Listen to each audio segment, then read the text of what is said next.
much. Take a listen. I'm gonna say last year we was lying, honestly. Point blank period. We felt it. You know what I mean? We put our toe in the water, but we didn't dive all the way in. We didn't get all the way there with each other. You know what I mean?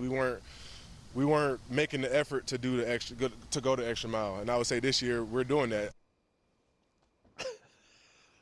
Well, how are they doing it? I'm not sure. I mean, here's the problem with saying last year we were full of it, this year we're not, when you are 3 days into this year. The problem is evidenced by the sentence itself. Like, that statement might hold a lot more water or mean a lot more week 10 of this season, in a retrospective on what's been different. But how the hell do you know? Yeah. And I think the Dolphins have issues in that almost all of their main characters, I think, are flawed actors. So I think Tyreek is not always a serious person, despite being a great player.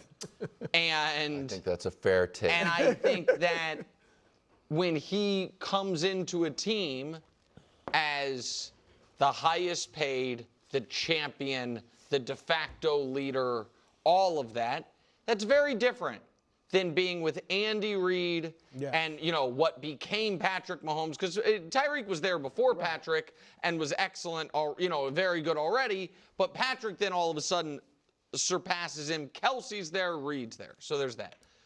Tua is obviously a flawed player in that he just has what I think are, football-wise, fatal flaws, which is he has never shown an ability to excel against excellent teams, and he has never shown an ability to win in the cold. And what at one point was cliche, I think now is a large enough sample to say, no, that's real. Yep. And Mike McDaniel's flaw is he needed everything to be good because I don't think, has the ability to switch to disciplinary and tough guy when a team needs it.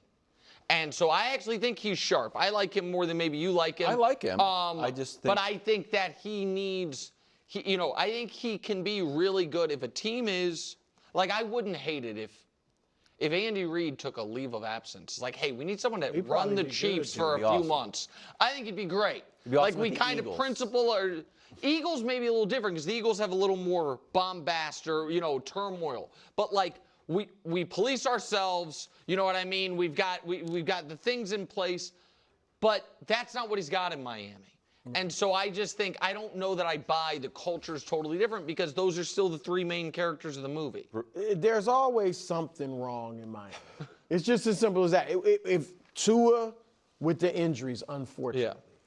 2 years ago when the offense was spectacular, the defense was horrible. Last year, the defense was good. It was top 10 defense.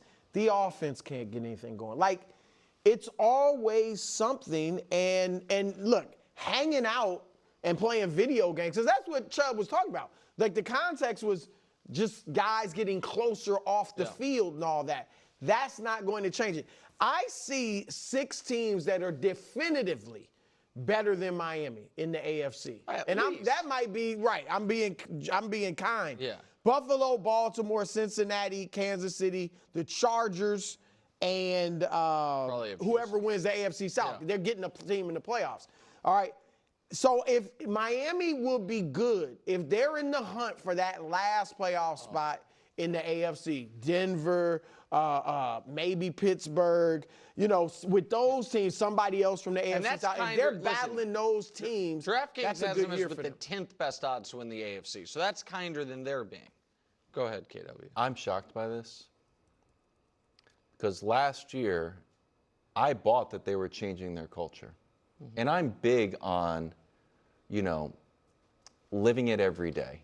So, like, while you guys made fun of the Bills putting up their Super Bowl banner, I liked it. Well, they took it down themselves. They took it down, but keep your eye on the prize.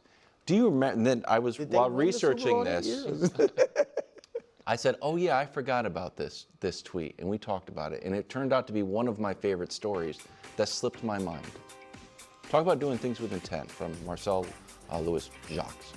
Mike McDaniel said his staff schedules meetings at times that end in 24, 3:24, 5:24, 7:24, to represent the 24 years it's been since the Dolphins have won a playoff game.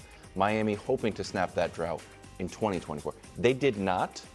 After the show, I'm going to send a message to Marcel to see if they are continuing with this. Are they moving it to 25? Well, just to see, this is the type of change. That also was that. If you remember when we talked about that, that also to me was a sneaky backdoor of it's not us, because it wasn't anything that was about this Dolphins coaching staff or this Dolphins roster that we're trying to fix. It's like, man, it's been the whole century. Like Tua was barely born. Mike McDaniel was in grade school. I like Mike McDaniel too. I think he is a good coach. Can I ask you a quick question, KW? He is? Yeah. At least offensively. Are the Patriots going to be better than Dolphins? Yes. It will go Bills, Patriots, Dolphins, Jets. I think the Jets could be better than you think. They will not be. Aaron Glenn? I thought you loved Aaron Glenn. I do love Aaron Glenn. No, you don't. You clearly don't. I don't think the players are. The defensive players? They got some talent. I wasn't trying to argue about the Jets. I thought Wilds was going to believe the Patriots are even better than Dolphins, which I think's on the board. Don't worry, we'll be back. I can't believe they're leaving.